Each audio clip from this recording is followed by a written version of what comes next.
你好，我的朋友，我叫 Rachel 公主。Hi friends, my name is Rachel Gongju, which is Princess Rachel in Chinese. A lot of my friends in China call me Princess Rachel because I don't really take the metro. I just take taxis all the time, and I love spending money. So they call me a princess. So it kind of became my nickname in China. So if you haven't noticed, the name of this channel is Rachel Gongju. Gongju means princess. So I'm going to start all my videos by saying, 你好朋友，这是 Rachel Gongju. Hello friends, this is Princess Rachel. Please don't hate me.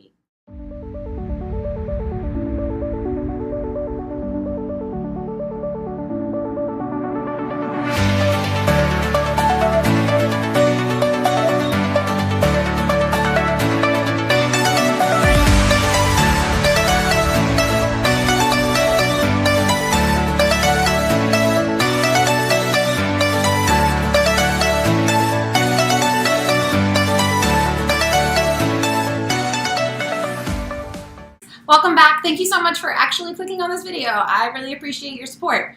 So as you can see by the title, today I want you to help me with my Chinese homework. Well, you can't really help me because this isn't interactive, but you can definitely sit there and join me while I do my homework, even though it's in the future, so it's not. I'm not really quite sure how these videos work. It's kind of like a get ready with me, but do my Chinese homework with me, because I have Chinese class tonight, so get ready for Chinese class with me, for the most part. To do my Chinese homework, I have a few essentials. Most importantly, a pencil or a pen, or neither. Sometimes I just type it. Yeah. So the first thing that I like to use, this is a Mandarin dictionary full of phrases that I was given when I first got to China, but something even cooler than that, if anyone's interested in studying Chinese at all, there's this amazing app. It's called Pleco. I also have this really cool little book here that my good friend Paul gave me. It's a book that you can use to study for the first 3 of 6 fluency tests in Chinese. And it just has like a bunch of words, the vocabulary for those tests basically, so I use it a lot. Honesty, taking any class or learning any new language, just an excuse to buy some cute notebooks. Well, this one's not really cute, so these are cute. It's this really cute little Tsum Tsum notebook. One of the best things about China, cheap school supplies. I have a school supply obsession, fetish, call it what you will. If there's a school supply aisle, I'm in it. These are my books. This one you can see is nice and destroyed. That's a good sign of studying. Not that I really studied much. So my Chinese homework for this week is to translate these 12 questions or sentences, and to translate these into Chinese, which is like the romanization system for Chinese. How you think that things out, like how people that can't read characters, yes, like children or foreigners, are able to learn language and pronounce things properly. And then my second homework is on English love that. Sorry, went a little too far. So yeah, that's my homework, and I'm going to work on it while I make this video. I don't really get to use the language as much as I like to. I just get to use it when I have the opportunity to. I stalk people in the stores when I'm in a store and I see someone who looks like they could be from China. I follow them, and if they go into the stapler aisle at Office Depot, I pretend that I also need a stapler when I'm not there for a stapler at all. And I listen to their conversation, and if they're speaking Mandarin, I speak to them in Mandarin too, and if they don't talk back to me, I murder them. I murder them. I murder them. I murder them. I murder them.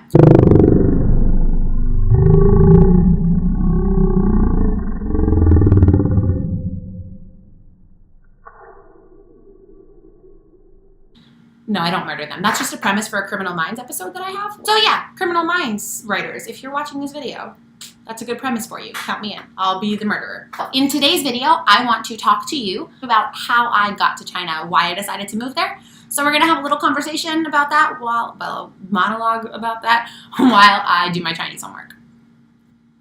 Okay, what color is your notebook? Notebooks are really fun words in Chinese to say. 笔记本. The tones are probably wrong, but 笔记本, it's just kind of fun. 笔记本, 笔记本, 笔记本. I don't know. I think it's really fun. What color is your notebook? 你的笔记本是什么色? Perfect. Number 2. What color do you like? 你喜欢什么色? How did I go to China? I graduated from university in 2015, and that was in May. And after I graduated, my friend and I decided to work for the summer at a theater camp in upstate New York that I had been attending for years and years and years. And then I came home, and my dad was running a restaurant in Miami Beach. So I had worked there for years through like college and summer breaks and stuff like that, and winter breaks. I was assistant managing and training new people and waitressing and cashiering and helping out in the back and doing all this kind of stuff. So I was helping my dad in this restaurant, making some money, and I really didn't love it. I was kind of like just doing it to help him. The restaurant business isn't so much for me. Like, I don't mind it, and it's not something that like I wouldn't do again if I needed to make money. But if I had my choice, it's not my career path of choice. While I was working there, I was kind of like looking for jobs online, not necessarily anything like too serious, but just kind of looking for jobs that, just trying to see what was out there for my major. I did study communication, but I didn't have a specific route with it. So I didn't like study communication and then take the marketing and PR route. I just studied communication on its own. Communication studies is such a vague major that I just didn't really know what to do with it. Like, there are so many things you can do with it, and I didn't really have the right guide of what should I do with this. I love to talk to people. I love to communicate, but what can I do with this? How can I make money with this? How can I support myself with this major? In January of 2015 through May, I left my university a semester early. I was taking a math class online, and rather than being at school for that one last credit that I needed to do an internship. So I don't know if you're familiar with the Disney College program. I'm sure a lot of you are.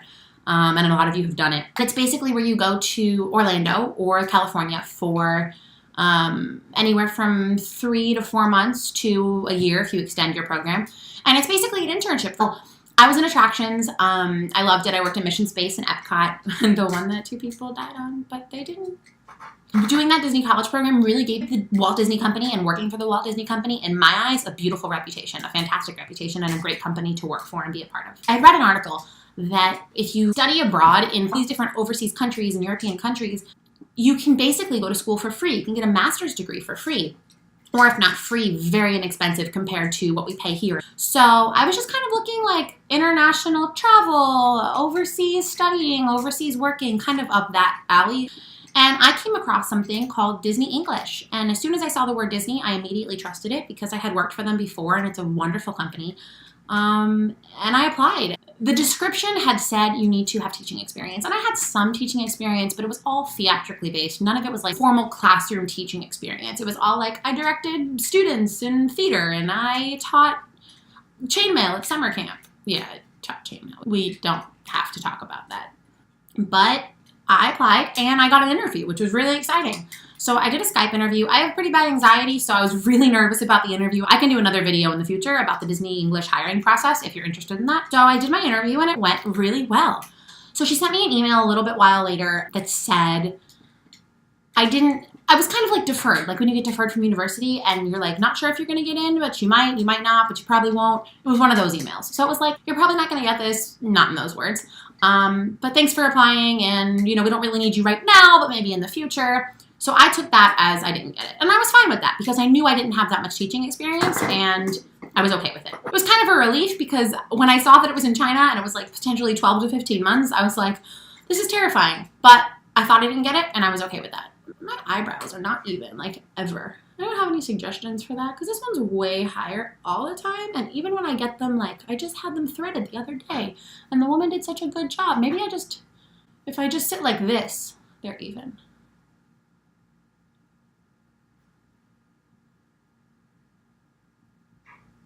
Anyway, I put it out of my mind. Something that I've always wanted to do is improv. I knew that the best improv was in Chicago. I'm knocking things over. I knew that Chicago was known for improv.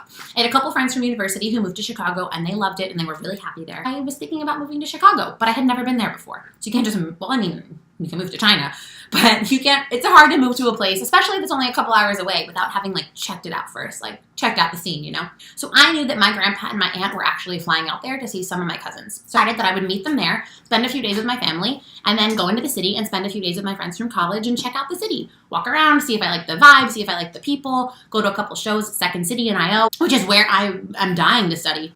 So I made this trip, and going to China is, like, out of my mind at this point. Like, gone. Like, it's not a possibility. So I'm in Chicago, and I'm with my family, and we're having a good time. It's a glow stick, and I'm not quite...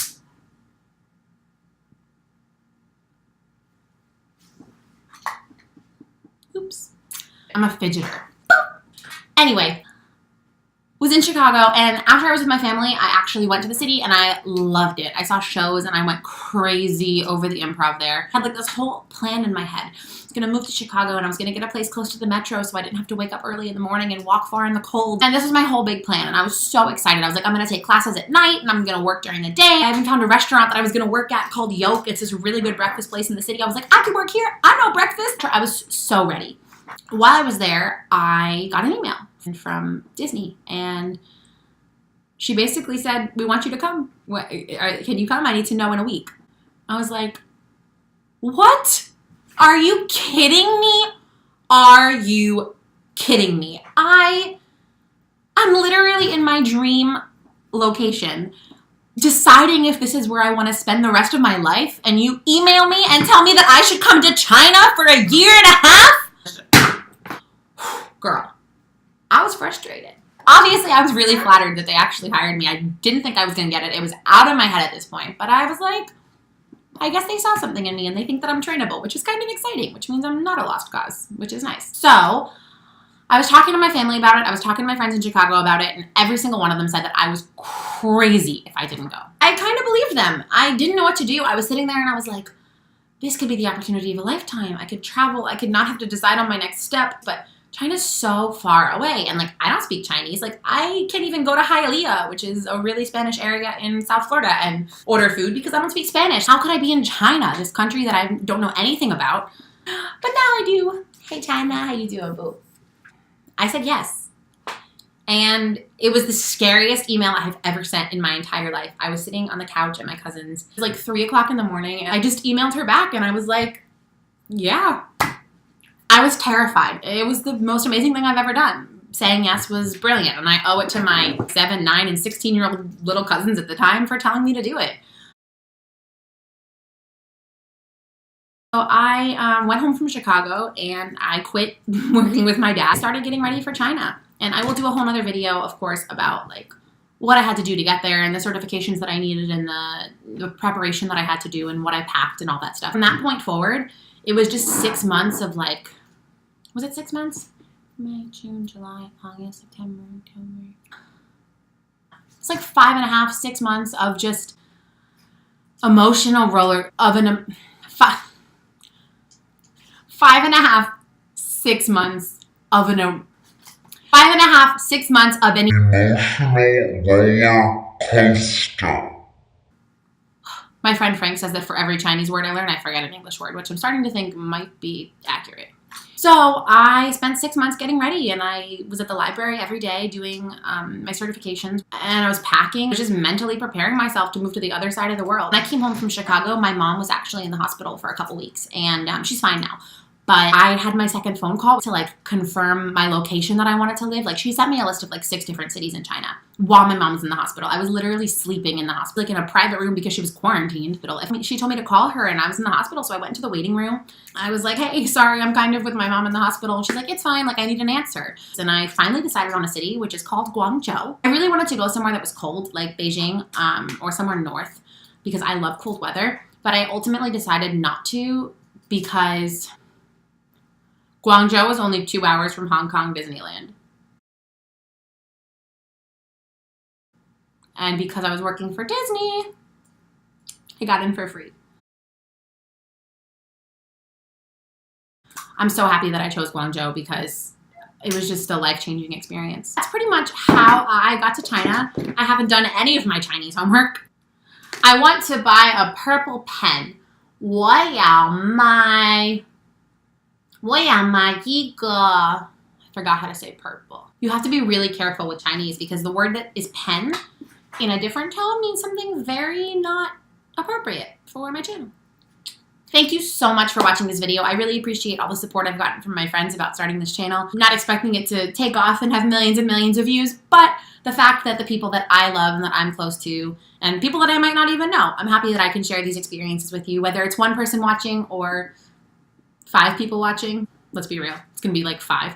But thank you so much for being supportive of my memoirs. I really appreciate it. So I have a sign off. I know that's like such a cheesy YouTube thing, but it's something that I usually sign my emails with. And I think I coined it. I hope no one else has it. If not, I'm sorry to whoever I took it from. Until next time, all the best and then some. Bye guys. Shane Dawson does that. I don't want to steal that. I love Shane Dawson so much. I do not want him to sue me. If I'm going to do anything in a courthouse with Shane Dawson, it's not going to be a lawsuit. It's going to be our wedding with Ryland. Ryland can come. How am I supposed to end this? Something creative, because I'm so awkward. I can't just be like, bye guys. What am I going to use? My Chinese book? That cute? No, that's stupid. What if I close my laptop? Bye guys. That was cute. Yes. All the best and then some.